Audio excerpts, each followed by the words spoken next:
इस सुभद्रा के हरण हुए। अर्जुन उस समय में द्वारका में ही रह रहे थे। उन्होंने दंडी एक सन्यासी का रूप ले लिया था और द्वारका में निवास कर रहे थे और 6 महीने तक द्वारका में रहे। अपने रूप को छिपाए हुए थे। बलराम जी उनके सत्कार में लगे हुए थे और उनके महल में भोजन करने गए तो एक दिन सुभद्रा को देखे और सुभद्रा को देखने से इनके मन में भाव आया और सुभद्रा के रूप लावण्य से प्रभावित हो गए। सुभद्रा भी उस दंडी ब्राह्मण के रूप को देख करके अपने आप को भूल गई और दोनों के बीच परस्पर ऐसे प्रेम उत्पन्न हो गए। दोनों एक दूसरे के वरण करना चाहते हैं। उसी समय में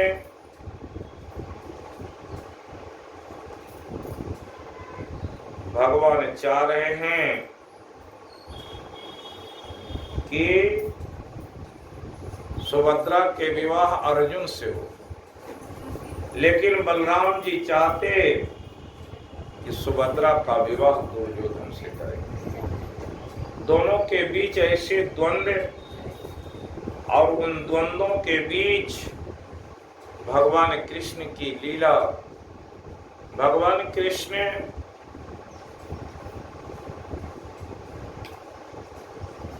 सहमत थे और वसुदेव भी सहमत हैं। ऐसी योजना बनी। एक दिन कहते हैं कि सुभद्रा एक मंदिर जाने के बहाने निकली और रथ पर सवार होकर के चली। उसी समय में भगवान ने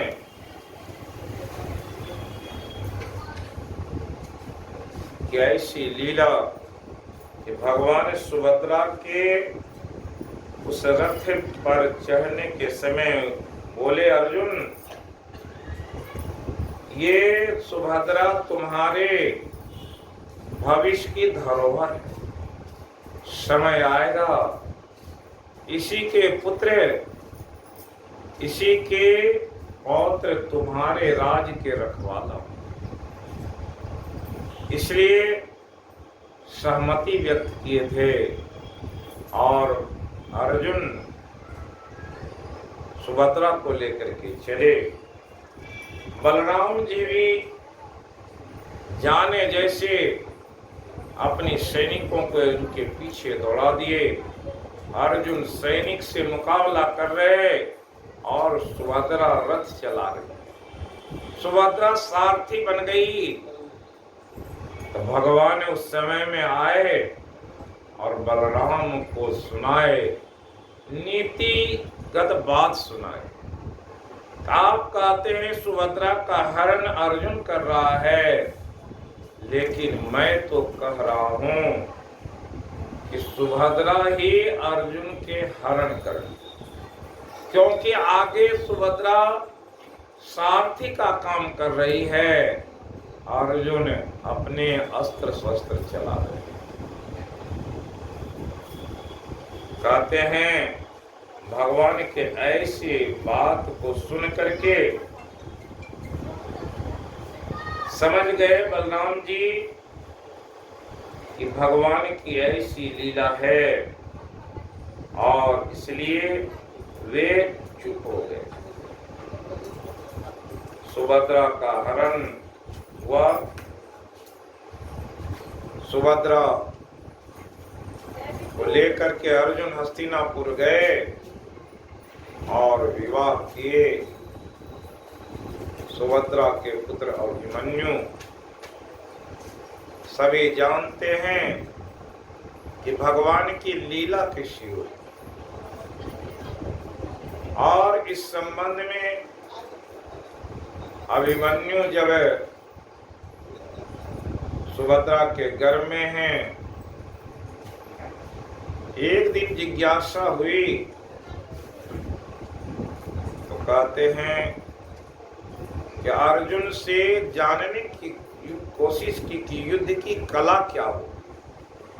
उस कला को बताते हुए अर्जुन तरह तरह के युद्ध कौशल की बात की।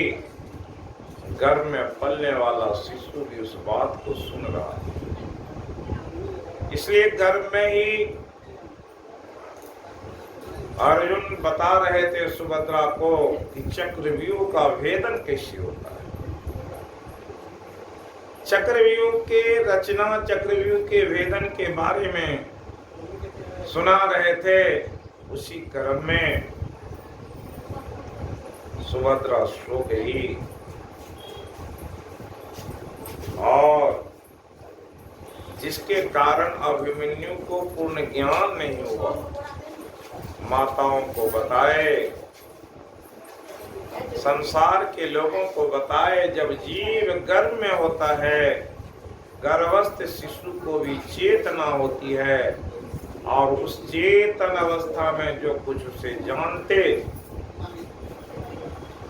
उसकी उपलब्धि जीवन भर रहती है। इसलिए सनातन धर्म में गर्भाधान संस्कार होता है और भी अन्य प्रकार के संस्कार होते, और उस संस्कार से संस्कारित जीव अपने जीवन का निर्माण करता है। ऐसे जीवन के निर्माण करने वाले भगवान की लीला को जो जानते हैं, वो लीलाधारी तो एक ऐसी योजना तैयार कर दिए। अभिमन्यु को 16 वर्ष का युद्ध के महाभारत युद्ध में जब अभिमन्यु गया, समय आया, अर्जुन दूर निकल गए हैं। उसी बीच दुर्योधन के सेनापति चक्रव्यूह की रचना कर दिए। अब चक्रव्यूह का भेदन कौन करे? चक्रव्यूह में प्रवेश के लिए अभिमन्यु को मालूम है, लेकिन निकलने के लिए उन्हें मार्ग नहीं मालूम। भीम बोले कि मैं तुम्हें निकाल दूंगा। इसलिए उस युद्ध में अनीतिपूर्ण जब चक्रव्यूह में ये घुसे तो कर्ण, दुर्योधन, उनके और सैनिक मिल करके अभिमन्यु की अनीतिपूर्ण रूप से हत्या कर। उस अनीतिपूर्ण हत्या के समय भगवान तो सब कुछ जानने वाले। भगवान की लीला क्या है? अभी तक के भगवान बोले थे कि हस्तिनापुर के में वर्ण संकरता आ गई, और वर्ण संकरता के कारण उस राज की जो व्यवस्था है उसे दूषित समझा जाता है। इसलिए भगवान ने सबको जगह पकड़ाने के लिए अपनी एक लीला किए। और उस वनवास काल में जब अर्जुन राजा विराट के यहाँ था तो उसने उत्तरा को सभी प्रकार के ज्ञान प्रदान किए। और समय आया तो अपने पुत्र के विवाह की।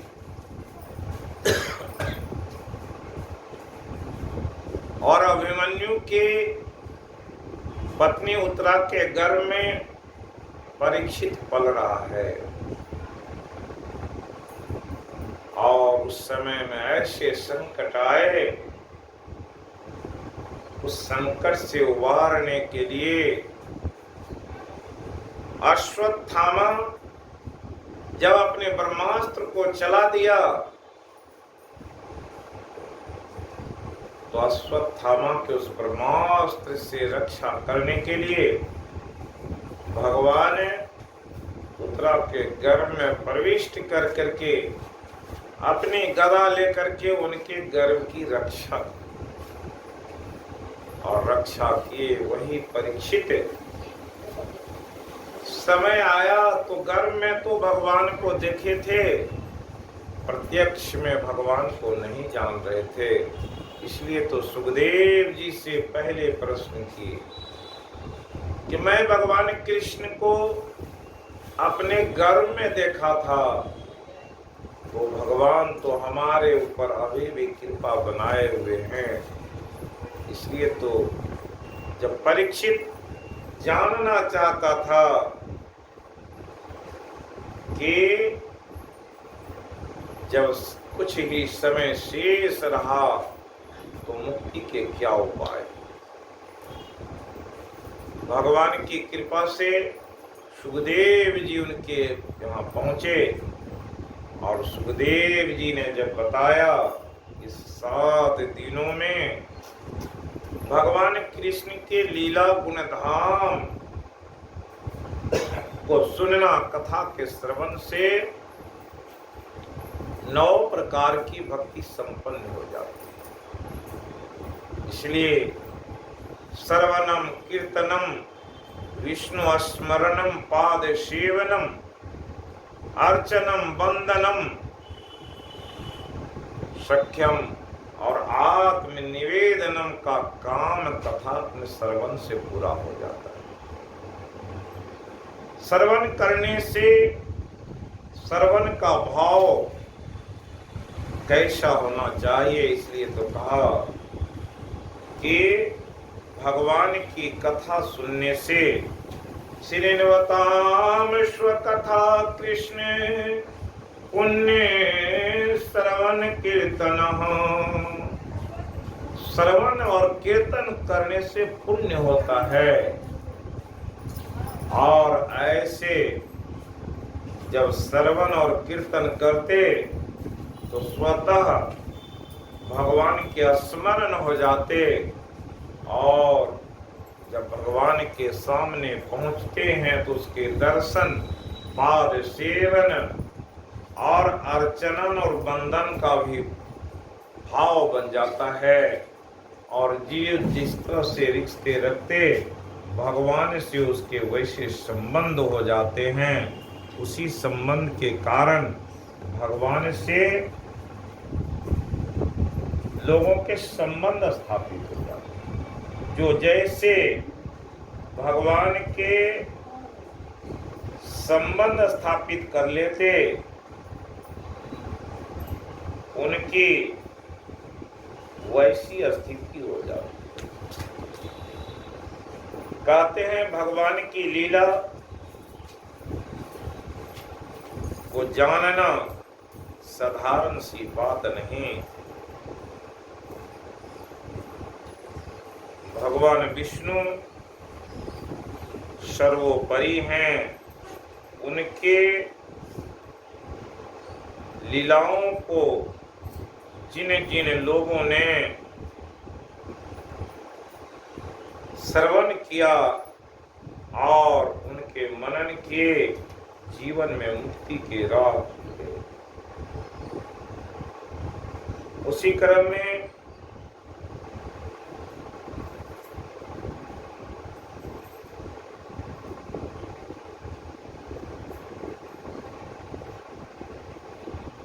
परीक्षित जी को ये कथा सुखदेव जी सुना रहे।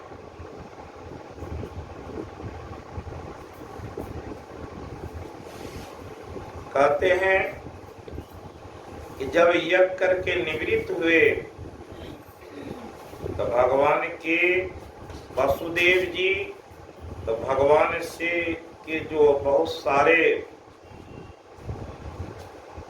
गुण थे उसे सबों ने सुनाया, ऋषियों ने समझाया कि आपके पुत्र स्वयं भगवान के स्वरूप हैं। कहते हैं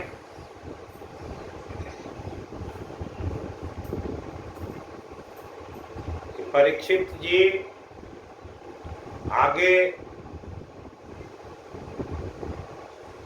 कहे सुखदेव जी से कि हमें वेद मार्ग और भक्ति मार्ग के रहस्य को बताइए। भगवान किस तरह से निर्गुण ब्रह्म और सगुण ब्रह्म की सेवा होती है। इसलिए परीक्षित बोले, ब्रह्मण्य निर्देशे निर्गुणे गुणवृत्त्या कथम चरन्ति श्रुतयः साक्षात् सद असत परे। परीक्षित जी महाराज ने कहा है, ब्राह्मण, भला वेद उस परम तत्व का प्रत्यक्ष वर्णन कैसे कर सकता है जिसे शब्दों द्वारा बताया नहीं जा सकता। वेद भौतिक प्रकृति के गुणों के वर्णन तक ही सीमित है, किंतु ब्रह्म समस्त भौतिक रूपों का उनके कारणों को लांघ जाने के कारण इन गुणों से रहित है। इस प्रकार प्रश्न उत्पन्न किए और सुखदेव जी बोले, बुद्धि इंद्रिय मन प्राणने जनानाम सृजते प्रभो मात्रार्थम च भावार्थम च आत्मने अकल्पनाय च। जीवों के लिए भौतिक बुद्धि इंद्रियां मन प्राण को प्रकट किया और वे अपनी इच्छाओं को इंद्रिय तृप्ति में लगा सके, सकाम कर्म में संलग्न होने के लिए बारंबार जन्म ले सके, अगले जन्म में ऊपर उठ सके तथा अंततः मोक्ष प्राप्त कर सके। इसलिए जीव की ऐसी रचना हुई और उन रचनाओं में जो है सुना रहे हैं, शेषायुपनिषद ब्राह्मी पूर्वेशाम पूर्वे जयरितम श्रद्धया धारयेतस्तां क्षेमं गच्छेत किंचन। हमारे प्राचीन पूर्वजों से भी पूर्व जो लोग हो चुके हैं, उन्होंने भी परम सत्य के इसी गुह्य ज्ञान का ही ध्यान किया है। निसंदेह जो भी श्रद्धा पूर्वक इस ज्ञान को एकाग्रता से करता है, वो भौतिक आसक्ति से छूट जाएगा और जीवन के अंतिम लक्ष्य को प्राप्त कर लेगा। यत्रे ते वर्णिष्यामि गाथां नारायण अन्वितां नारदश्च संवाद मृषेर नारायणश्च। इस संबंध में भगवान कहने की कृपा किए, सुखदेव जी की नारायण विषय की कथा सुनाता हूँ। उस वार्ता के विषय में श्री नारायण ऋषि नारद मुनि के मध्य हुई एक वार्ता को सुनाने लगे। कहते हैं, यो वे भारतवर्षे अस्मिन् क्षेमाय स्वस्थे निरीनाम धर्म ज्ञान उपसमेपेत अकल्पाद अस्ति तह तपः। ब्रह्मा के दीन के शुभारंभ से ही नारायण ऋषि इस भारत भूमि में धार्मिक कर्तव्यों को पूरी तरह संपन्न करते हुए एवं मनुष्यों के इस लोक तथा अगले लोक में लाभ के लिए अध्यात्म ज्ञान तथा आत्म संयम का आदर्श रूप प्रदान करते हुए तपस्या कर रहे थे। भगवान समझा रहे हैं, सुखदेव जी कि इस प्रकृति में ब्रह्म को समझना और भक्ति को समझने के लिए ब्रह्मा के पुत्र एक बार बहुत समय पहले जनलोक में रहने वाले विद्वान मुनियों ने दिव्य ध्वनि का उच्चारण करते हुए एक महान ब्रह्म यज्ञ संपन्न किया। ये सारे मुनि जो ब्रह्मा के मानस पुत्र थे, पूर्ण ब्रह्मचारी, सभी जानते हैं कि जब सृष्टि के शुरुआत हुए उस समय में ब्रह्मा जी ने 4 कुमार को उत्पन्न किया, जो सनक, सनंदन, सनातन और सनत कुमार हैं। और चारों ऋषियों ने उस ब्रह्म ज्ञान को समझाने के लिए ब्रह्म यज्ञ किया।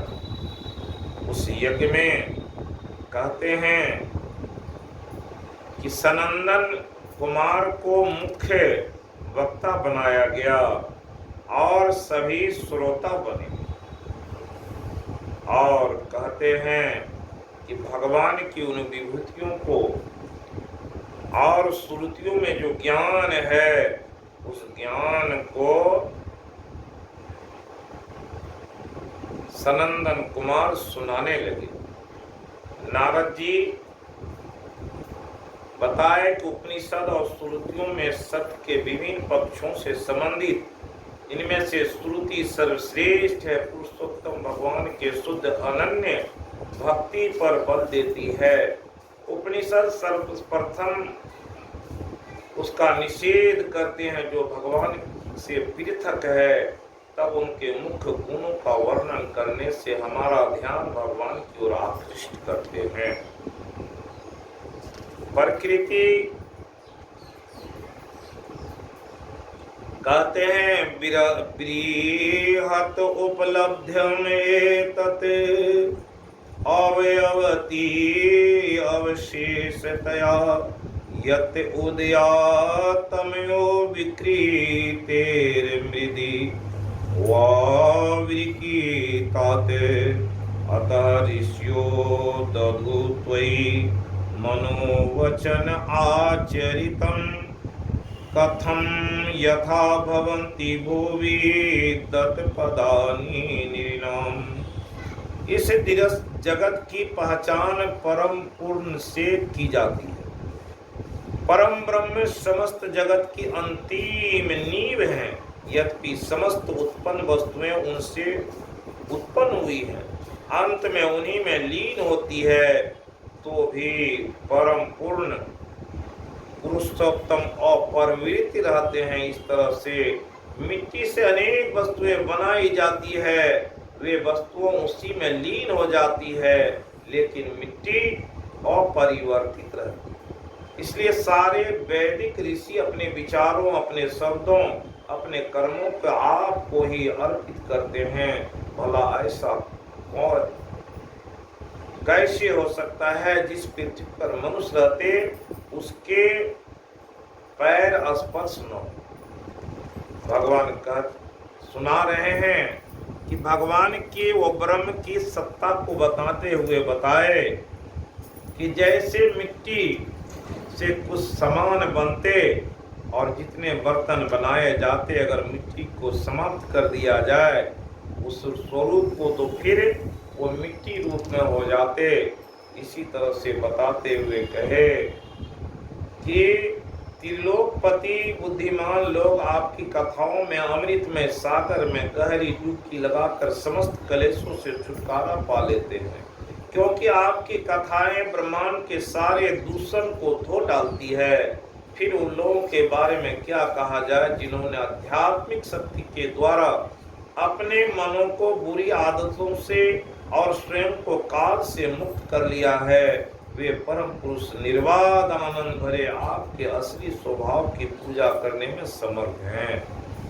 इस तरह से कहते हैं यदि आपके श्रद्धालु अनार्य बन जाते तभी वे सांस लेते हुए वास्तव में जीवित हैं, अन्यथा उनका सांस लेना धोखनी जैसा है। तो आपकी एकमात्र कृपा ही है कि महतत्व और मिथ्या अहंकार से प्रारंभ होने वाले तत्वों ने इस ब्रह्मांड रूपी अंडे को जन्म दिया। अन्नमय इत्यादि प्राप्त काट्यों में आप ही आखिरी तत्व हैं। जीव के साथ भौतिक आवरणों में प्रवेश करके उसके ही जैसे रूप ग्रहण करते हैं। स्थूल सूक्ष्म भौतिक प्रकाट्यों से भिन्न आप उन सब में निहित वास्तविक हैं। इस तरह से भगवान के उससे क्या समझाते हुए ब्रह्मांड के उस लोक का वर्णन समझाए। कि वैकुंठ के अधिपति जो भगवान हैं वो किस लोक में रहते। वो लोक में रहने वाले, मृत्यु लोक में रहने वाले जीव जब भक्ति करके ऊपर उठते तो उन्हें ब्रह्म को प्राप्त करने की जो जिज्ञासा जब जगती है तो ऐसे आपने जीवों को जो विविध योनियां उत्पन्न की उनमें प्रवेश करके उनकी उच्च तथा निम्न अवस्थाओं के अनुसार आप अपने आप को प्रकट करते हैं, उन्हें कर्म करने के लिए प्रेरित करते। जिस प्रकार अग्नि अपने द्वारा जलाई जाने वाली वस्तु के आकार के अनुसार अपने आप को विविध रूपों में प्रकट करती, अतएव जो लोग भौतिक आसक्तियों से सर्वथा मुक्त हैं ऐसे निर्मल बुद्धि वाले लोग आपके अभिन्न और परिवर्तनशील आत्मा को इस तमाम अस्थायी योनियों में स्थायी सत्य रूप में साक्षात्कार करते हैं। यहाँ भगवान के उस गूढ़ रहस्यमयी बात को बताते हैं कि 84 लाख योनियों में जो जीव हैं उस जीव की विभिन्न अवस्थाओं में रहते हुए भगवान सब में व्याप्त हैं और ऐसे व्याप्त जीव के बारे में वर्णन करते हैं कि स्वकृते पुरे समहिस्वहिरंतं संवर्णं तव पुरुषं वदति अखिले शक्ति धीतो असत्कृतम्। प्रत्येक व्यक्तिगत जीव अपने कर्म द्वारा सृजित भौतिक शरीरों में निवास करते हुए वास्तव में स्थूल सूक्ष्म पदार्थ में आच्छादित हुए बिना रहता है, जैसा कि वेदों में वर्णन हुआ है। ऐसा इसलिए क्योंकि समस्त शक्तियों के स्वामी आपका ही अभिन्न अंश है। जीव की ऐसी स्थिति को निश्चित करके ही विद्वान मुनिजन श्रद्धा से पूरित होकर आपके उन चरण कमलों की पूजा करते हैं जो मुक्ति के स्रोत हैं, जिन पर संसार की सारी वैदिक भेंटें अर्पित की जाती हैं। इस प्रकार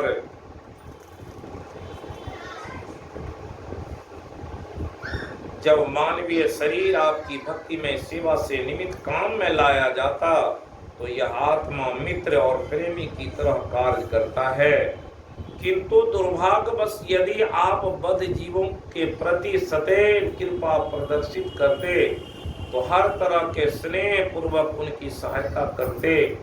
यद्यपि आप उनके असली आत्मा हैं किंतु समान लोग आप में आनंद नहीं लेते, उल्टे वे माया की पूजा करके आध्यात्मिक आत्महत्या करते हैं। हाय, असत्य के प्रति भक्ति करके वे निरंतर सफलता की आशा करते किंतु वे विविध निम्न शरीर धारण करके इस अत्यंत भयावह जगत में निरंतर इधर उधर भटकते रहते। इस प्रकार यहाँ बताते हैं कि सुखदेव जी भगवान के उस स्वरूप को बताते कि भगवान की माया के कारण जीव अपने कर्मवश अनेक प्रकार की योनियों में बंध जाते हैं, जिससे उस परम पुरुष परमात्मा को, उस ब्रह्म को जान नहीं सकते और इसलिए उनकी अधोगति हो जाती है।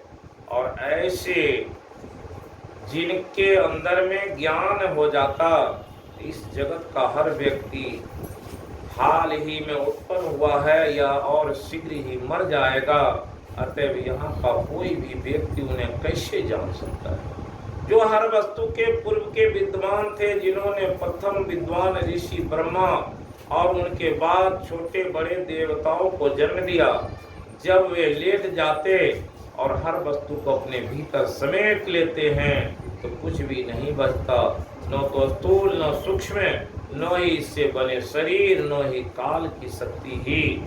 इसलिए नाहं प्रकाश सर्वस्य योग माया समावृतः मूढ़ोऽयं न विजानाति लोको मामजं व्ययम्।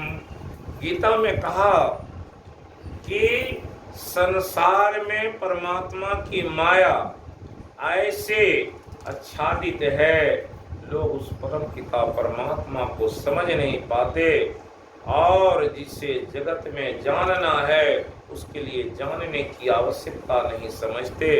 इसलिए बताया 5 ज्ञान इंद्रिय, 5 कर्म इंद्रिय और 5 विषय और मन के फेरे में, ये 16 इंद्रिय के फेरे में जो रहते उनकी अधोगति हो जाती है। इंद्रिय तृप्ति में लगा वो जीव कभी भी परमात्मा को समझ नहीं पाता। इसलिए तत्व से परमात्मा को जानना और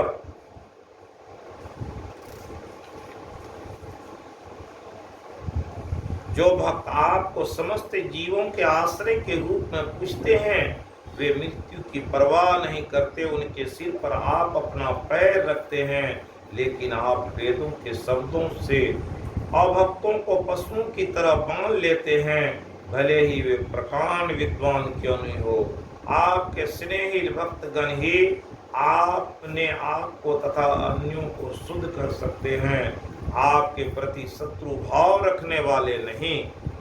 इसलिए भगवान ने कि उन्हें लीलाओं को और उनके तत्व रूप को समझाते हुए कहे, तुम कर्णम स्वराड अखिलकार शक्तिधर से तब बलि उद्वहन्ति समत्यजते अनिमिषा वर्ष भुजो अखिल क्षिति तेरी विश्व सृजो विदति यत्र ये त्वधिकृता भवच्चकिता। यद्यपि आपकी भौतिक इंद्रियां नहीं हैं, किंतु आप हर एक की इंद्रिय शक्ति के आत्म तेजवान धारण करता देवता भौतिक प्रकृति स्वयं आपकी पूजा करते हैं, जबकि अपने पूजा करने वालों द्वारा अर्पित भेंट का भोग भी करते हैं। जिस तरह किसी राज्य के विविध जनपदों से अधीन शासक स्वामी को, जो कि पृथ्वी का चरम स्वामी होता है, भेंटें प्रदान करता है, साथ ही स्वयं अपनी प्रजा द्वारा प्रदत्त भेंट का भोग भी करते हैं, इस तरह आपके भय से ब्रह्मांड के सृष्टा अपने नियत कार्यों के श्रद्धा पूर्वक संपन्न करते हैं।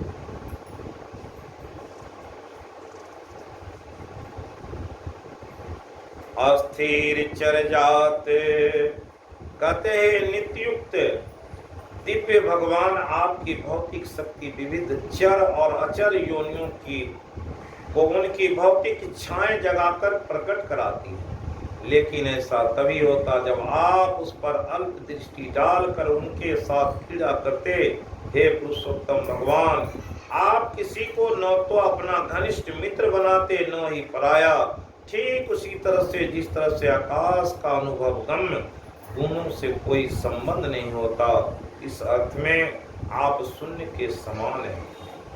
भगवान यहाँ आपकी लीला को बताते भगवान किसी के कर्म को या उनके संबंध को नहीं देते। प्रत्येक जीव स्वतंत्र है कर्म करने के लिए। यदि वे असंख्य जीव सर्वव्यापी होते और परिवर्तनशील शरीरों से युक्त होते तो भी निर्विकल्प आप संभवतः उसके परम शासक न हुए होते, लेकिन चूंकि वे आप स्थानिक अंश हैं, उनके स्वरूप परिवर्तनशील है, अतः आपको उनके निरंतर करते निसंदेह किसी वस्तु की उत्पत्ति के लिए अवयव की आपूर्ति करते, वह अवश्य में उसका नियंता है।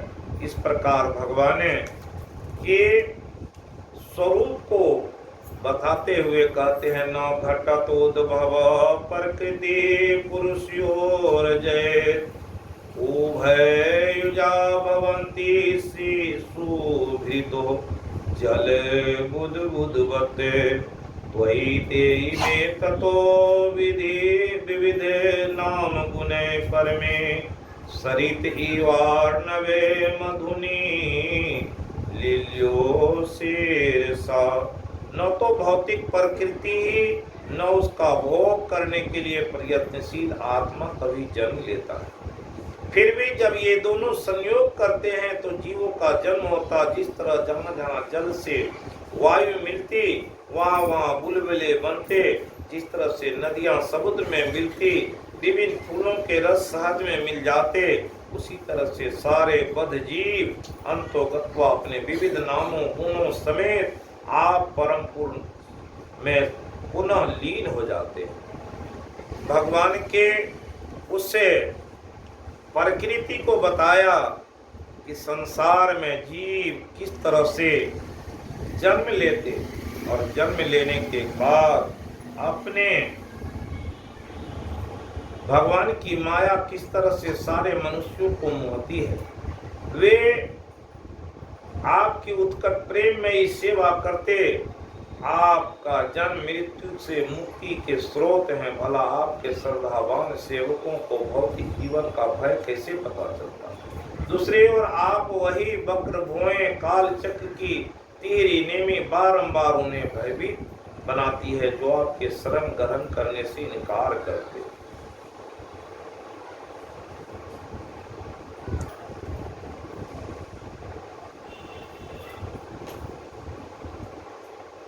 सनातन कुमार कहते हैं, मन ऐसे उच्छृंखल घोड़े की तरह है जिसको अपनी इंद्रिय एवं श्वास को संयमित कर चुके व्यक्ति के बस में नहीं कर सकते। इस संसार में वे लोग जो अनियंत्रित मन के बस को करना चाहते, अपने गुरु के चरणों का परित्याग कर देते, उन्हें विविध दुखदायी विधियों के अनुशीलन में सैकड़ों बाधाओं का सामना करना पड़ता। वे अजन्मा भगवान वे समुद्र में नाव पर बैठे उन व्यापारियों के समान हैं जो किसी नाविक को भाड़े पर लेने के से चूक गए। यहाँ पर कहते हैं ईश्वर का प्रेम जो कि मुक्ति का परिपक्व फल है, उसे प्राप्त करने के लिए योग बनने के लिए मनुष्य को सर्वप्रथम गुरु की आवश्यकता हो।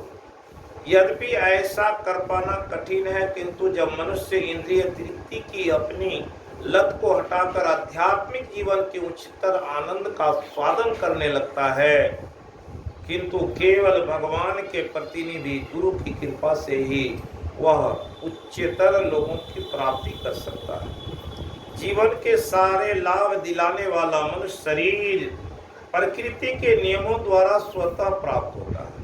यदि यह विरल उपलब्धि है, मनुष्य की उपमा सुनिर्मित नाव से दी जा सकती है जिसका कर्णधार गुरु होता है।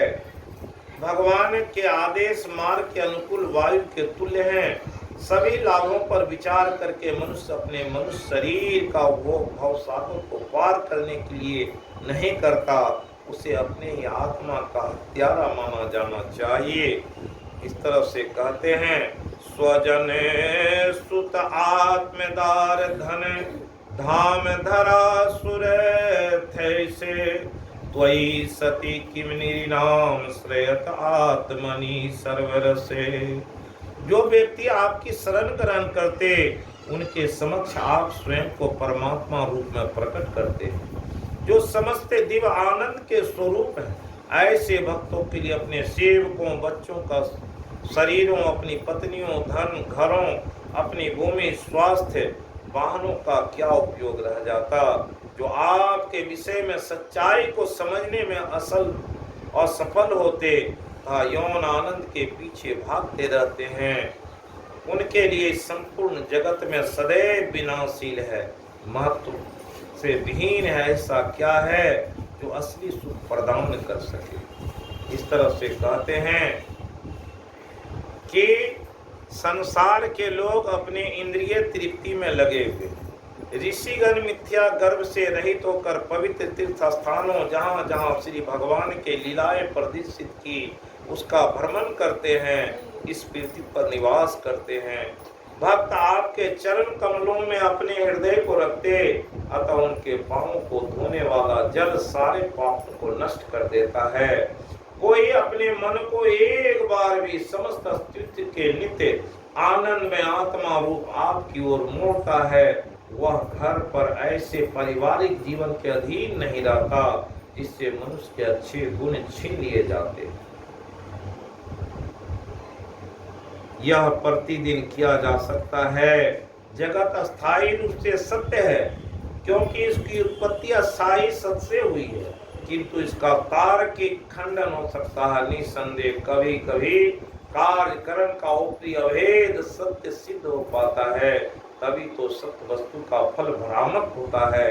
यही नहीं, इस तरह से भगवान बताए, अगर उस ब्रह्म को कोई जान ले लेता है, उस ब्रह्म तक जाने के जो उपाय हैं वो ब्रह्मांड के ऊपर है। इससे लोक को जब जानेंगे, जनलोक में रहने वाले सनक सनंदन बता रहे हैं कि मोहनी भौतिक प्रकृति सूक्ष्म जीव को आलिंगन करने के लिए आकृष्ट करती, फलस्वरूप जीव उसके गुणों से बने हुए रूप धारण करता, बाद में अपने सारी आध्यात्मिक गुण खो देता है, उसे बारंबार मृत्यु भोगनी पड़ती। किंतु आप भौतिक शक्ति से अपने आप को उसी तरह बचाते रहते हैं जिस तरह से सर्प पुरानी केचुए त्यागता, और आप योग 8 योग सिद्धियों से महिमा युक्त स्वामी हैं, असीम ऐश्वर्य के भोग हैं। इस तरह से ब्रह्म के वर्णन किए। यदि संन्यास आश्रम के जो सदस्य अपने हृदय से भौतिक इच्छा को समूल उखाड़ कर फेंक नहीं देते, वे अशुद्ध बने रहते। इस तरह से आप अपने आप को समझने नहीं देते, यद्यपि आप उनके हृदयों में विद्यमान रहते हैं, किंतु उनके लिए आप उसी मणि के तरह हैं जिसे मनुष्य गले में पहने हुए भी भूल जाता है कि वह गले में है। हे प्रभु, जो लोग केवल इंद्रिय तृप्ति के लिए योगाभ्यास करते हैं, उन्हें इस जीवन में तथा अगले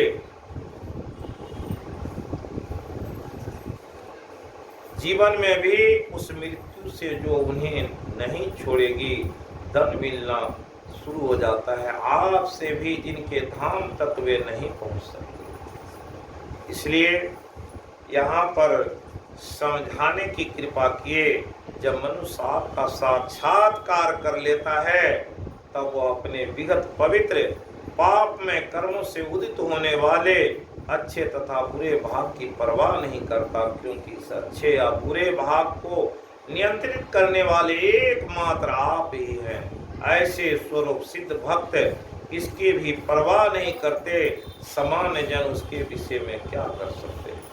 प्रतिदिन अपने कानों को आपके यशों से भरता रहता है, जो हर युग में मनु के वंशजों से अविच्छिन्न परंपरा से गाए जाते हैं। इस तरह से आपके चरम मोक्ष पद को पा लेते हैं।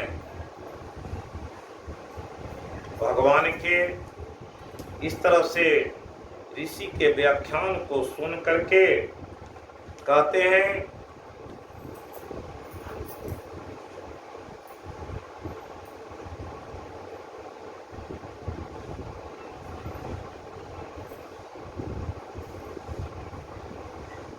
एवं ऋषीनाविष्ट कृत्वा श्रद्धयात्मवान् पूर्ण श्रुद्धरो राजतनो वीर व्रतोनि।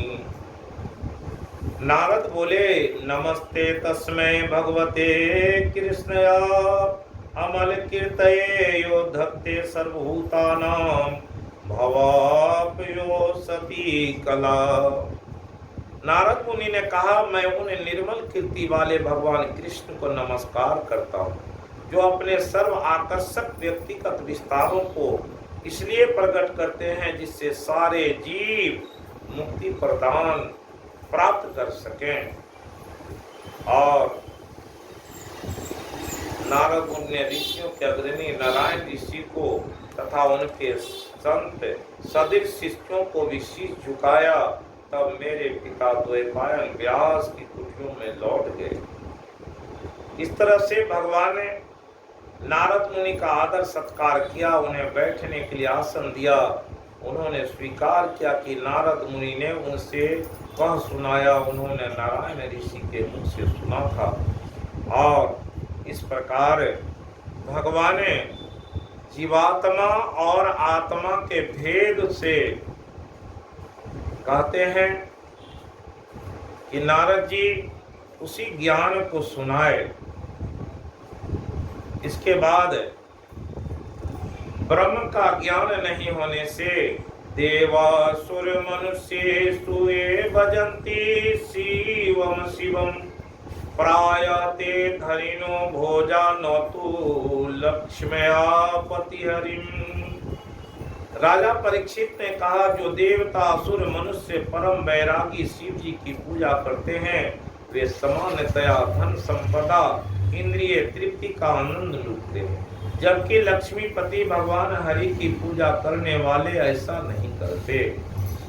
एतत् वेदितुमिच्छामि संदेहो अत्र महान हीनो विरुद्धशीलियो प्रभो वृद्धा भजताम गति।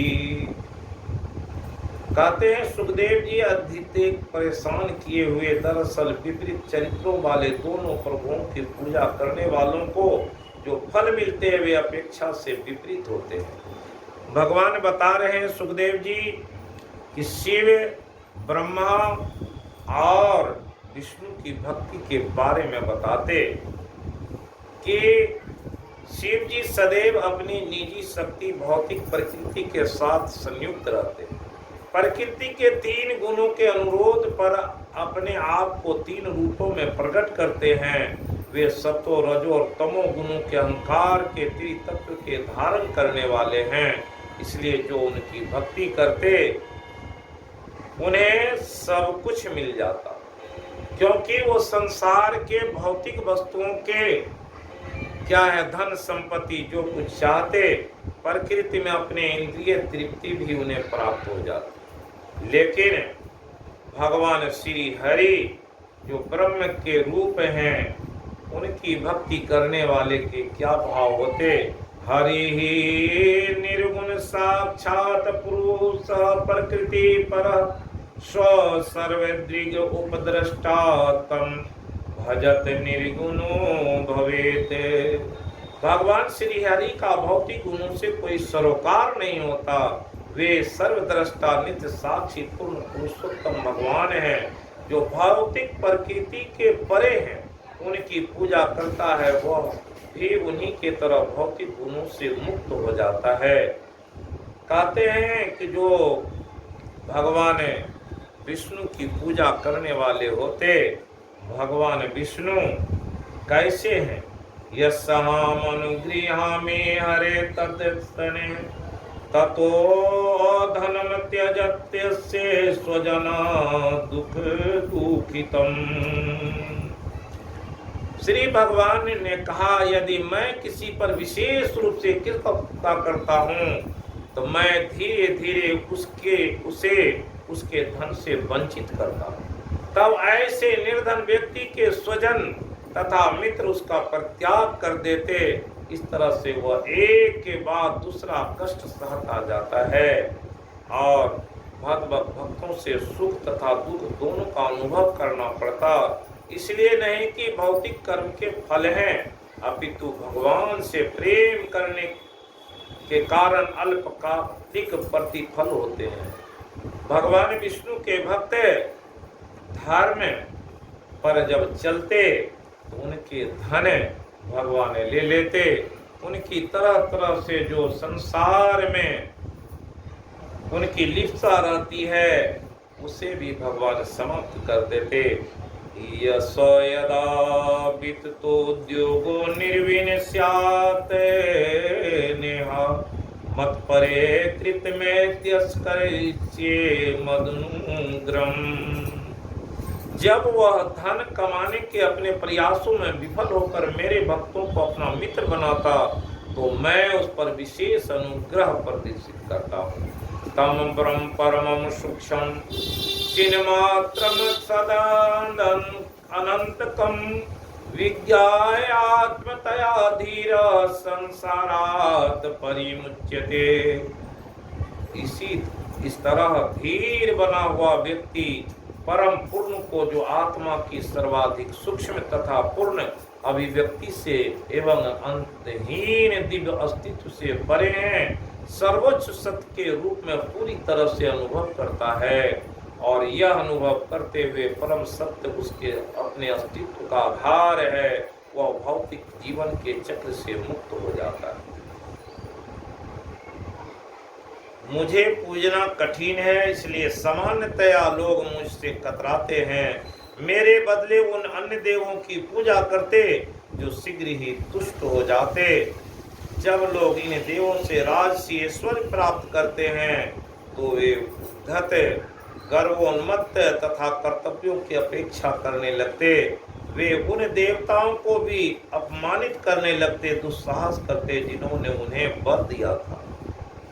भगवान यहाँ पर जो ऋषि मुनि जो भी उस सत्र में थे उन्होंने दिखाया कि जो ब्रह्म उस ब्रह्म को प्राप्त करना चाहते वो ब्रह्म कैसे हैं, वहां तक जाने के लिए संसार की सारी वासनाओं का त्याग करना पड़ता। और ऐसे किसी भगवान की जब कृपा होती है तो एक अवंती नाम का ब्राह्मण था, बड़ा धनवान था और भगवान से बराबर प्रार्थना करता।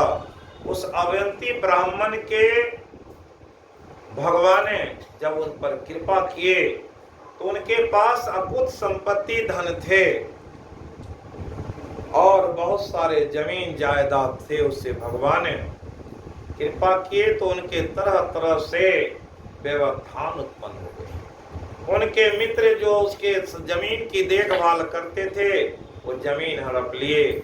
जहाँ जिसके पास धन था वो धन उसके वहीं बेईमानी हो गए और इस तरफ से धीरे धीरे अवंती ब्राह्मण गरीब हो गया। अब उसके पास कुछ भी नहीं बचा। अब कुछ नहीं बचा तो अवंती ब्राह्मण कहाँ जाए। भगवान के सुमिरन में लगा और सोचने लगा, इतने दिनों तक इस संसार में आए, संसार में आकर के क्या किया। हमने तो धन को संचय किया, धन के पीछे पड़ा रहा और वो सारे धन एक दिन अपने ही कुटुंबियों द्वारा हड़प लिए गए और जो धन रखे हुए थे उन धनों की भी विनाश हो गई।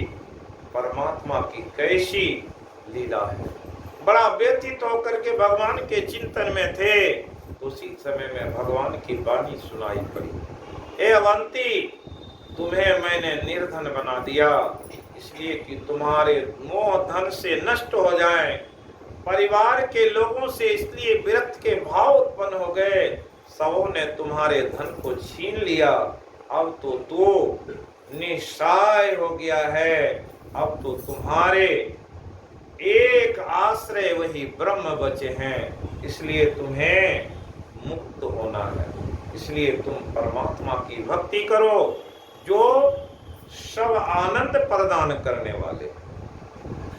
और अवंती ब्राह्मण अपने को मुक्त हो गया और भगवान के तरफ लग गया और भगवान की भक्ति करके भगवान को प्राप्त कर लिया। मुचकुंद को भी भगवान ने बोले वर मांगो। मुचकुंद वर लेने से कतरा गया। हमें भौतिक संसार की वस्तु नहीं चाहिए। हे प्रभु, मैं तो मुक्त होना चाहता हूँ, मुक्ति के लिए क्या यत्न है। तो भगवान बोले उसके लिए तपस्या करो। मेरी तपस्या करोगे तो उसमें बड़ा आनंद है। ये आत्मा से जब परमानंद मिल जाता है, विद्यते हृदय ग्रंथि क्षीयन्ते सर्व संशया क्षीयन्ते चास कर्माणि दृष्टि एवात्मन ईश्वरे। जब अपनी आत्मा में ही ईश्वर का प्रभाव देखते हैं, ईश्वर को कोई जानते हैं, जन्म जन्मांतरों के कर्म के नाश हो जाते और भगवान कहते हैं उसके सारे वैभव संसार की सारी वस्तुएं छीन करके उसे एकांत में कर देते। इसलिए ऐसे सनत सनंदन ने ज्ञान लोगों को सुनाया। उसी क्रम में सुनाए कि भगवान शिव की भक्ति करने वाला एक भक्त जो असुर था, उन्होंने क्या किए कि भक्ति प्रारंभ किया। इस संबंध में एक प्राचीन ऐतिहासिक कथा बताए कि वृकासुर नाम का एक असुर कैलाश पर्वत पर अपना तप शुरू किया और उसने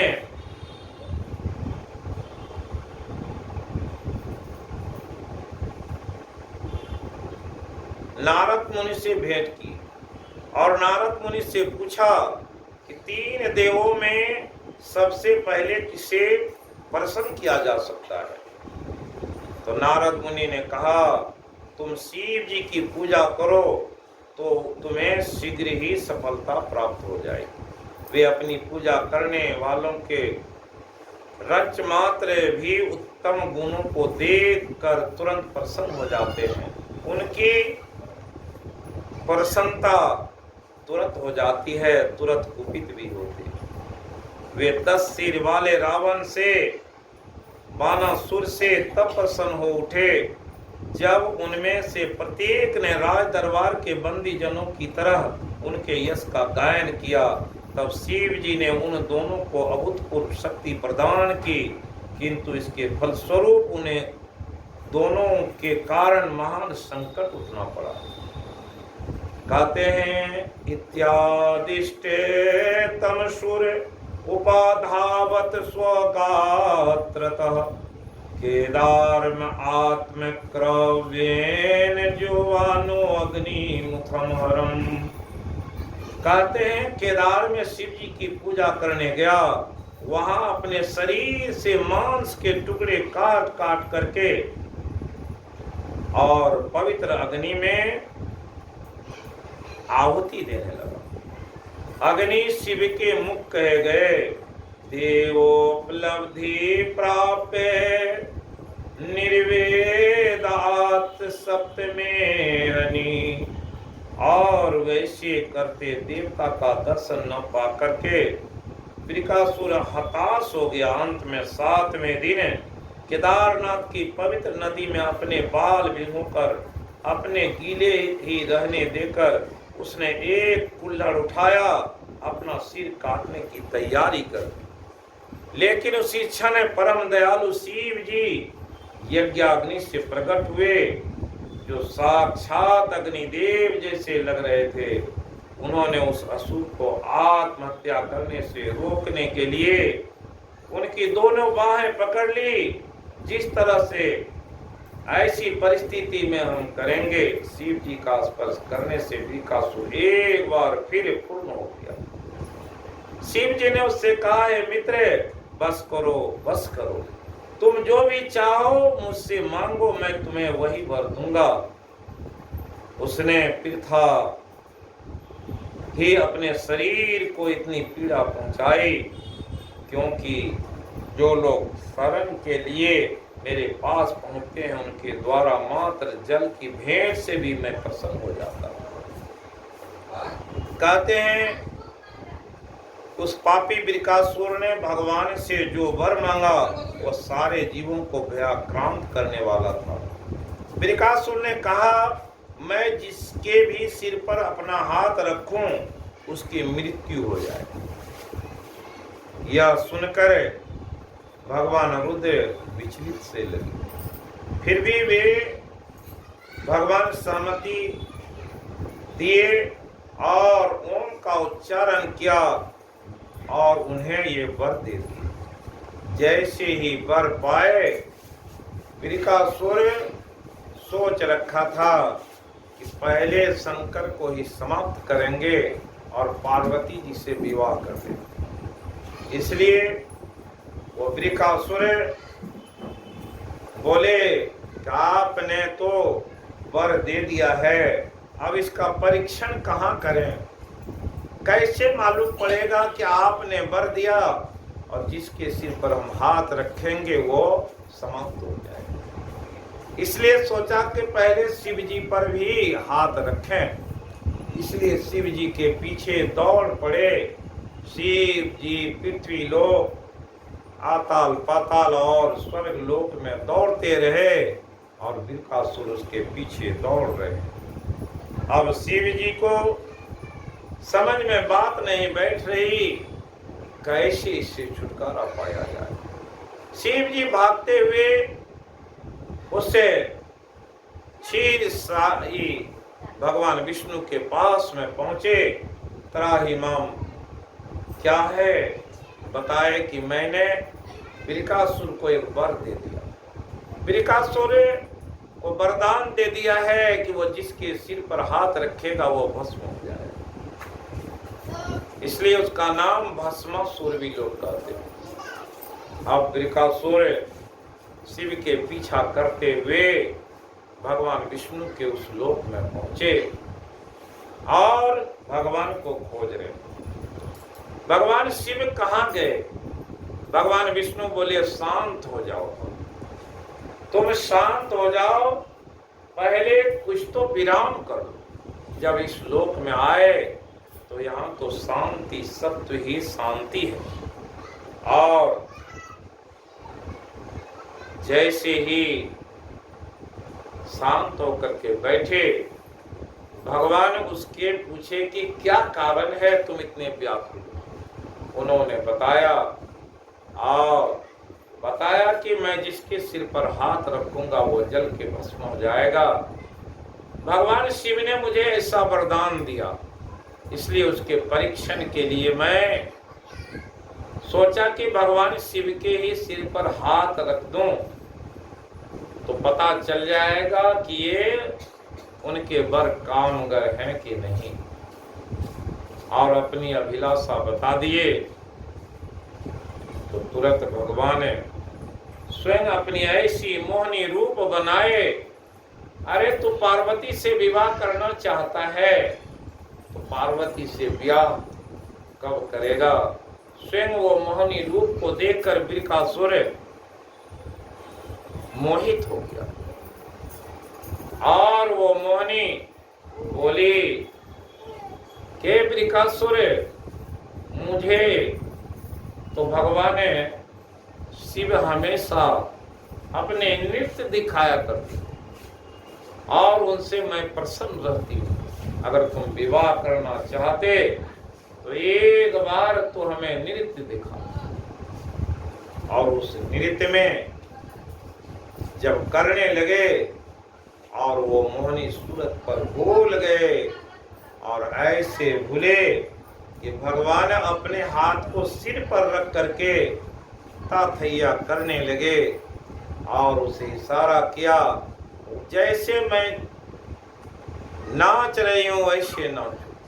और ऐसे विषय के विष में आकुल हुआ कि जल के भस्म हो गया। उस विषय का विष कैसा है जो उस भस्मासुर या वृकासुर भूल गया उस मोहनी सूरत में और अपने हाथ को अपने सिर पर लेकर के जैसे नाचना शुरू किया कि भगवान की लीला पूर्ण हुई और वो जल के स्वयं भस्म हो गया। भगवान शिव भगवान विष्णु के पास आए, प्रभु आपने बड़ा ही सात्विक विचार से उस आसुर को कब्जे में किया, नहीं तो आज मेरी लीला समाप्त कर देता। इसलिए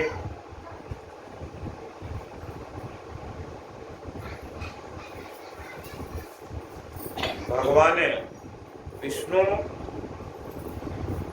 वैकुंठ के वासी हैं और भक्तों के और संसार के रक्षार्थ वे तरह तरह की लीला की और हर समय भगवान तैयार रहते हैं संसार के भरण पोषण और संसार के लोगों को भक्ति भाव देने में। इसलिए भागवत में भगवान की लीला और गुण के गान किए गए ताकि भक्तों को कलयुग में ये आधार बताया गया। कलयुग में जप तप पूजा व्रत करना बड़ा कठिन है, तपस्या करना कलयुग के लोगों के लिए बड़ा भारी है। इसलिए भगवान ने ऐसी लीला रची, भगवान ने ऐसी कीर्ति संसार के लोगों को उत्पन्न की। जब भगवान कृष्ण अपनी लीला समाप्त करने वाले थे तो उस समय में उद्धव जी ने पूछा, हे भगवान आप कहाँ निवास करेंगे? उद्धव जी बताए कि अब मैं भागवत में अपने आप को निवास करूंगा। जो भागवत को सुनेंगे उसके हृदय में हम अवरुद्ध हो जाएंगे, वैसे भक्तों के हृदय में रह करके उन भक्त को तृप्त करेंगे, उसे ज्ञान देंगे। कौन सा ज्ञान? वो ब्रह्म का ज्ञान कराने वाले वो भगवान विष्णु हैं, वो सत्व हैं। जब सात्विक स्थिति में कोई पुरुष रहता, उसके अंदर भगवान के वास हो जाते।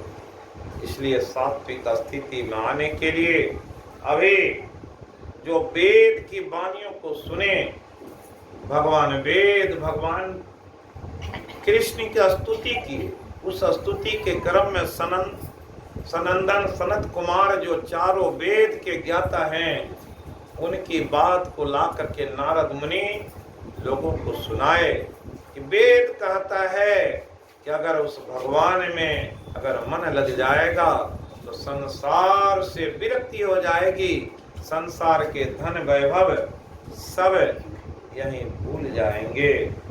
इसी क्रम में भगवान की अन्य लीलाओं को हम लोग जानना चाहते हैं।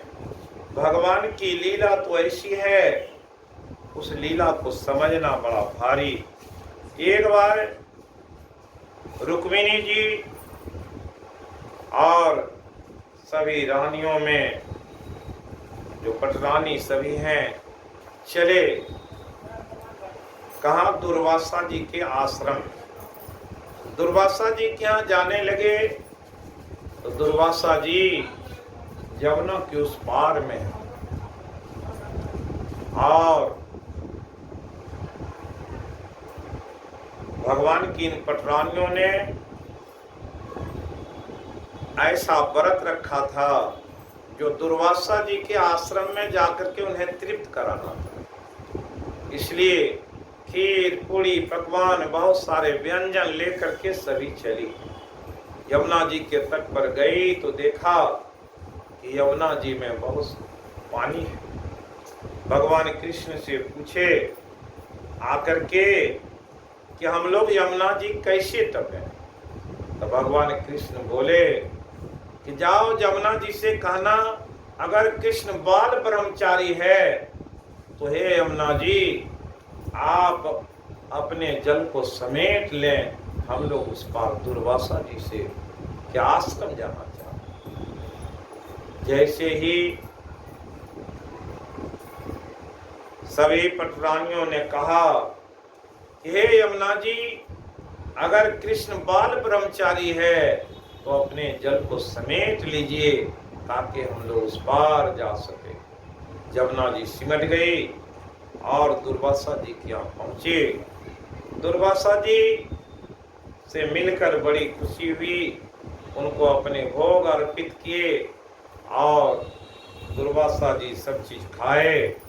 लेकिन जो खीर ले गए थे उसे रुक्मिणी जी को लौटाते हुए बोले, इस खीर को ले जाओ, ये प्रसाद है, भगवान कृष्ण के पूरे अंग में लपेट देना। कहते हैं भगवान कृष्ण के पास आएंगे तो यमुना जी के पास आए तो देखा कि यमुना जी में फिर उसी तरह से पानी उफन रहे।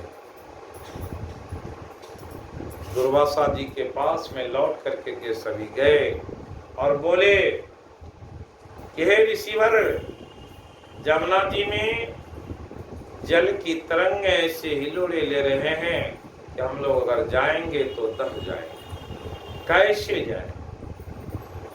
तो बोले कि तुम लोग जब आई थी तो कैसे आई? बोले वहां तो कृष्ण बोले थे कि अगर हम बाल ब्रह्मचारी हैं तो यमुना जी के जल झड़ जाएंगे। उसी मंत्र को बोले तो चले आए।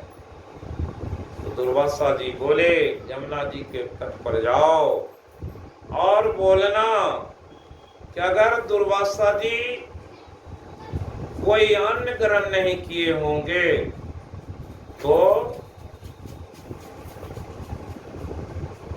जैसे जाकर के बोले कि दुर्वासा जी आज के दिन में कोई अन्न ग्रहण नहीं किए हो तो यमुना जी अपने दिला को अपने जल को समेट ले।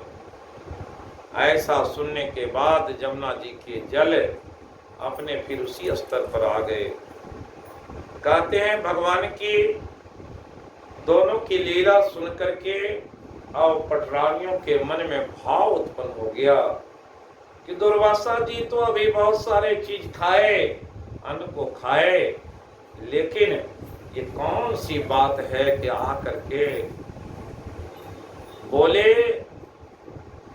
तो जमुना जी के जल अपने आप में सिमट गए।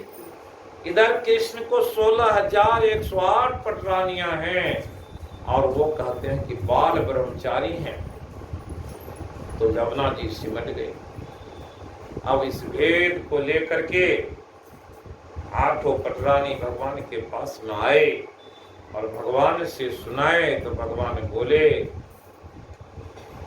कि ये आत्मा और शरीर के भेद को समझाए कि जब आत्म दृष्टि में रहते हैं, कोई आत्मज्ञानी होता है, संसार की सारी वस्तुओं के भोग करने के बाद भी वो उससे निर्लेप रहता है।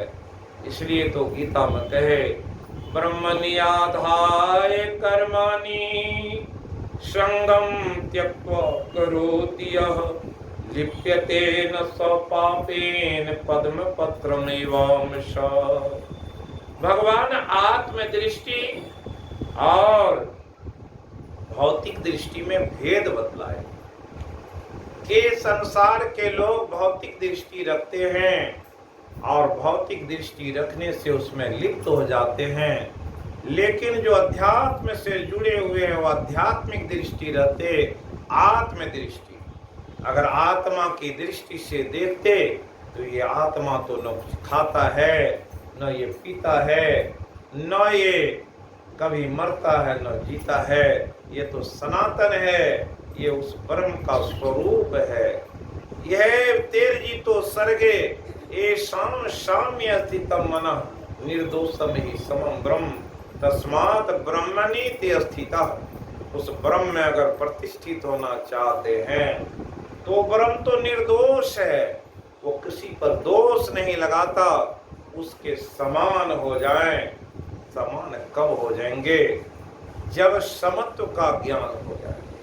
संसार के जितने जीव हैं और जो मनुष्य हैं सब एक समान हैं। और क्यों समान हैं? ये आत्मा और परमात्मा के भेद को जिस दिन जान लेंगे, हर जीव में परमात्मा का अंश है, परमात्मा का वास है। इसलिए कहा अहम आत्मा गुडाके सर्वभूतानि अस्थितः अहम आदिश्च मध्यम च भूतानाम अंतेश्च। क्या हम ही सब समस्त जगत के जीव के अंतर आत्मा में मेरा निवास है। वही कृष्ण है जो सबको आकर्षण करता है, अपनी ओर खींचता है, उसी का नाम कृष्ण है। वो कृष्ण के पास जब आए, रानियों ने ये आत्मज्ञान की बात जान लिए कि आत्मज्ञानी जो होते हैं संसार की कोई वस्तु से लिप्त नहीं होती और वासना का कोई उसके अंदर में भाव नहीं होता, उसे ही परमात्मा के दर्शन होते हैं। इसलिए कृष्ण को जब आए और रुक्मिणी जी खीर के लेप करने लगे, पूरे शरीर में लेप कर दी, लेकिन ध्यान में नहीं रहा कि उनके तलवे में खीर नहीं लगाई। दुर्वासा जी भगवान कृष्ण के उससे उद्देश्य को जानते थे। भगवान कृष्ण तो लीलाधारी हैं। लीला समाप्त करने की स्थिति में जब आए तो दुर्वासा जी सोचे थे कि इसके शरीर को वज्र के समान बना दे। वो जानते थे कि एक दिन वो शिकारी आएगा और अपने बाण चलाएगा तो भगवान तो वचन से बद्ध हैं और लीला समाप्त कर लेंगे। दुर्वासा जी चाहते थे कि अभी कुछ दिन और भगवान रहें, लेकिन भगवान की लीला तो अब समाप्त होने वाली है। इसलिए भगवान के तलवे में खीर नहीं, भगवान के पूरे शरीर वज्र हो गए और दुर्वासा जी जब आए रुक्मिणी से मिले तो रुक्मिणी बोले कि संपूर्ण शरीर में लगाया, कहा कि तलवे में नहीं लगाई। रुक्मिणी जी को इस बात के पश्चाताप हुई, अरे तलवे में भी लगाना चाहिए था, चूक हो गई। तो भगवान क्या करते हैं, अपने ऊपर कोई दोष नहीं लेते, जीव को दोष देते हैं। स्वयं भगवान अपने ऊपर कोई दोष नहीं लेते, वो तो स्वयं सब कुछ जानने वाले हैं। परभव प्रलय स्थानम निधानम बीजम व्ययम सब हैं। भगवान के लीला संसार में बहुत प्रकार की हुई और इस लीला को श्रवण जब करते हैं, उस लीलाधारी की गाथाओं को जब सुनते हैं, भगवान के उस दिव्य रूप की अनुभूति होती है कि प्रकृति और पुरुष और परमात्मा में भेद है। जीव के ऊपर प्रकृति और उसके पार परमात्मा है। प्रकृति पार प्रभु सब उर्वासी। ये प्रकृति क्या है? 5 तत्व से हमारे शरीर बने, इसमें मन और बुद्धि अहंकार, ये अष्टधा प्रकृति कहलाती है। जो अंधकार मंडल है, इसे जो पार कर जाता है, परमात्मा से मिल जाते। जो इन तत्वों के पूर्ति में लग जाता, तो वही इस अंधकार मंडल में रुक जाता है। ये मिट्टी तत्व को बढ़ाने के लिए अन्न खाते, जल तत्व को बढ़ाने के लिए जल पीते हैं, और अपने शरीर में अग्नि है जिससे गर्मी बनी रहती। अन्न को खाते पचता तो उससे शरीर में गर्मी होती। हवा श्वास के द्वारा मिलती है, और आकाश हमारे शरीर में मौजूद है। लेकिन ये मन और बुद्धि का खेल निराला है। ये मन और बुद्धि के फेरे में पड़ जाते तो जीव की अधोगति हो जाती है।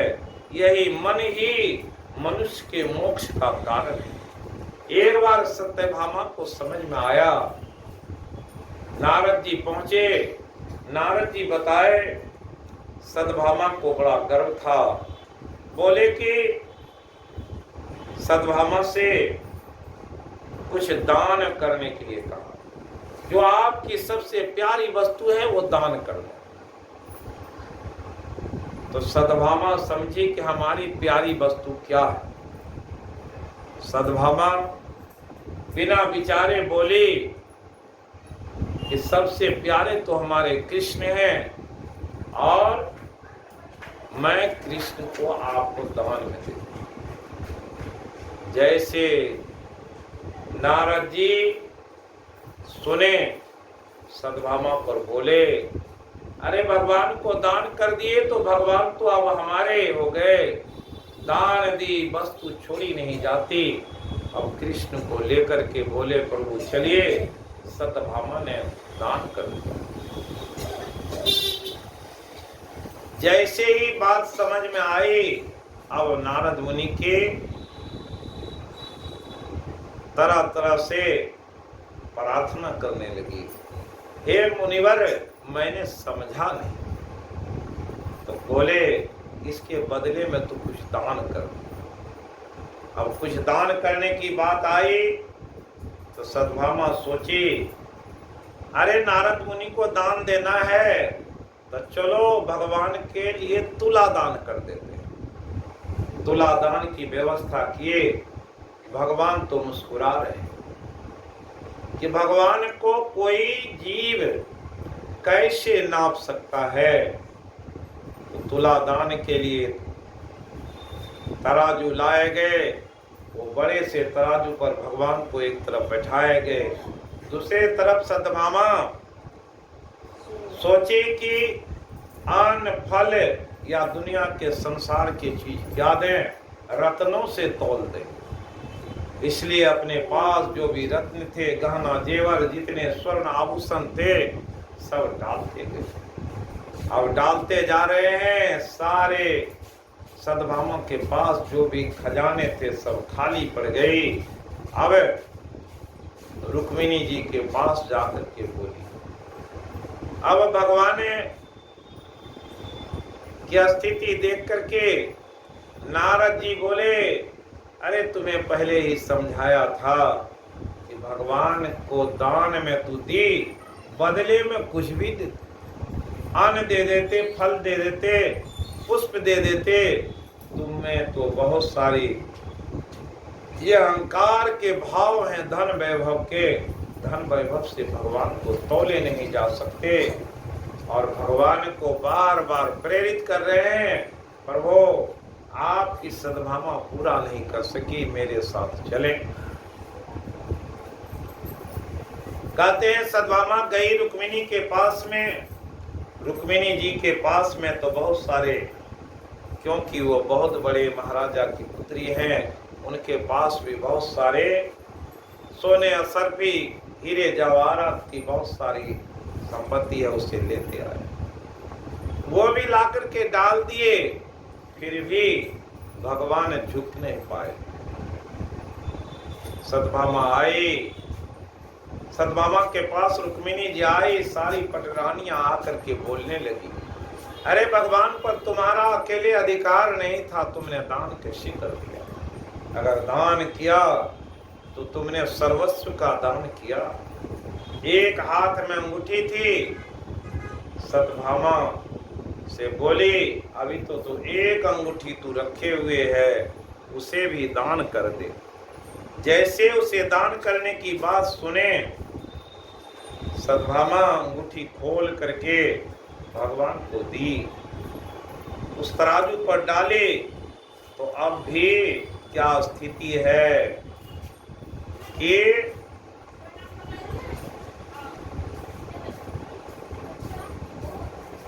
कहते हैं कि भगवान अब तक तुला पर बैठे हुए हैं, उल्टी नहीं हो रही है। रुक्मिणी जी आई, वो तो लक्ष्मी के अवतार हैं, बोली सत्यभामा से, सत्यभामा भगवान तो सर्वस्व जो लुटा देता है उसी से रीझ जाते हैं, और वे तो एक छोटी सी तुलसी के पत्ते से रीझ जाते हैं, वो तो प्रेम से रीझ जाते हैं। तुमने अभी सर्वस्व तो दिया, लेकिन अपने आप को समर्पित नहीं किया है, इसलिए जब तक समर्पित नहीं करोगे तब तक भगवान तो ऐसे ही रहे। उसी समय में ज्ञान हुआ और गए, तुलसी के पात लेकर के आए और भगवान से प्रार्थना की, हे प्रभु हम तो अज्ञानी हैं, हमने अज्ञानता बस ऐसे कौतुक हल बस ऐसा कर लिया, आपको कौन दान कर सकता?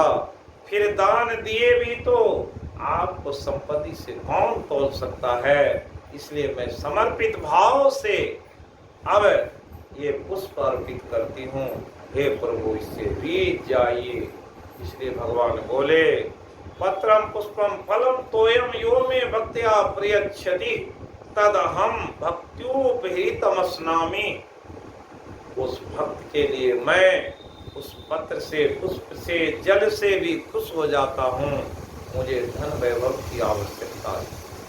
इसलिए भगवान के तुला पर जैसे रखे वैसे ही रीझ गए और भगवान के पलड़े अब झुक गए और हीरा जवाहरात से नाव के तुले चले गए।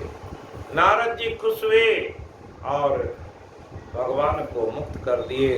सत्यभामा उसे पा करके धन्य धन्य अपने को समझने लगी। ऐसे ही भगवान की लीला। भगवान को संसार के लोग तरह तरह के मिष्टान फल और तरह तरह से वैभव से सजाना चाहते, उसे कुछ देना चाहते। भगवान तो कहते हैं तू अपना सिर्फ मन दे दे। अगर तू अपना मन दे दिया तो स्वयं माल हो जाओगे। ये मन ही बड़ा मनुष्य नाम मोक्ष कारणम। ये मन को पता नहीं चलता है कि सुख कहाँ है, भगवान के चरणों में या भौतिक जगत में या अपनी इंद्रिय की तृप्ति में। इसलिए मन चंचल रहता है। इस चंचल मन को बस करने के लिए भगवान की भक्ति ही एक सहारा है। जो भगवान की भक्ति में लग जाता है तो भगवान उसे सब कुछ दे देते हैं। इसलिए भगवान की ओर झुकना, उस भगवान को तत्व से जानना, उसकी कैसी पूजा करें। जो उसकी पूजा करने की विधि जान गए हैं तो भगवान तो एक पुष्प से ही खुश हो जाते हैं। इसलिए उनकी खुशी भाव में है, भक्ति में है। और ऐसे भाव जिस दिन बन जाते, भगवान उस भक्त के पास रहते हैं।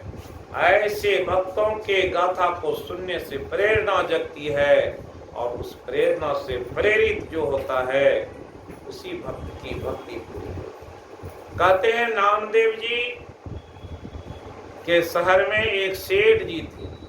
वो भी बड़े पैसे वाले थे, धनाढ़ थे। उन्होंने तुला दान किया, तुला दान किए। और नामदेव जी संत हैं, वे संत कहने लगे, उनके पास में अपने दूत भेजे। सेठ जी का दूत जाकर के उस सेठ भक्त से कहा, चलो तुला दान हुआ है, कुछ तुम भी ले आओ। नामदेव जी बोले, हमें धन संपत्ति की आवश्यकता नहीं है, हमारे तो परम धन वो भगवान हैं, वो भगवान कृष्ण है, मुझे कुछ नहीं चाहिए। मैं तो अपने सारे धन उस परमात्मा को ही समझते हैं। लेकिन वो सेठ नहीं माना। उनके सिपाही उसे बार बार बुला के लाए तो रामदेव जी उनके यहाँ पहुंचे। पहुंचने पर बोले, सेठ हमें कुछ की आवश्यकता नहीं, तुला दान तू करना चाहता है तो करो और लोगों को दो, हम तो संत स्वभाव के, हमें संपत्ति की कोई आवश्यकता नहीं माने। तो नामदेव जी भगवान के आधे नाम लिख करके तुलसी के पत्ते पर रख करके उस तराजू पर रख दिए, तू इसी के बराबर हमको दे दे।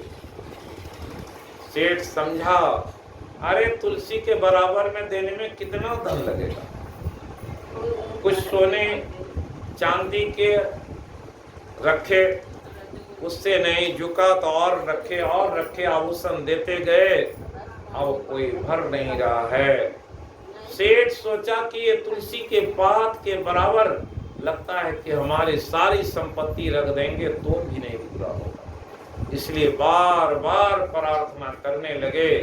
तो नामदेव जी उस तुलसी के पत्ते को पकड़े, अपने हाथ में लिए और चल दिए। बोले, सेठ तो समझा होगा कि नामदेव को हम तृप्त कर देंगे, हमें तृप्त करना कैसे होगा? तुम तो एक तुलसी के पात के बराबरी भी धन नहीं रखा है। हमारे पास तो वो धन है जो संसार की वस्तु भी उसकी बराबरी नहीं कर सकता। इसलिए भक्ति का जो धन है, वो भक्ति का जो फल है, वो संसार के वैभव से बहुत उच्च है। इसलिए भगवान की भक्ति में लोग घर द्वार छोड़ करके उनके पीछे लगे रहते हैं। इसलिए तो भजन में गाया, ये भक्ति कौन करता है? भक्ति करे कोई सूरमा। कौन करते हैं? जो मतवाला होता है, दिल वाला होता है, वही तो भक्ति करते। ऐसे मतवाले और ऐसे दिल वाले संसार को जब छोड़ देते हैं, परमात्मा उसके आगे पीछे घूमते हैं। इसलिए भगवान की भक्ति को जानना समझना बड़ा दुर्लभ है। और भगवान इसलिए कहे कि एक भजन के माध्यम से, छोटा सा भजन है, फिर आरती होगी और सब लोग, क्योंकि नारद से बोले, नारद साध सो अंतर नहीं, जो कोई साध सो अंतर राखे, सो नर नर कई जाही, जागे साधु तो मैं जागूं, सोवे साधु सो सोऊं, जो कोई मेरे साध को दुखावे जरा मूल से कहूं जहां सादे मेरो जस गावे कहाँ करूं मैं बसा।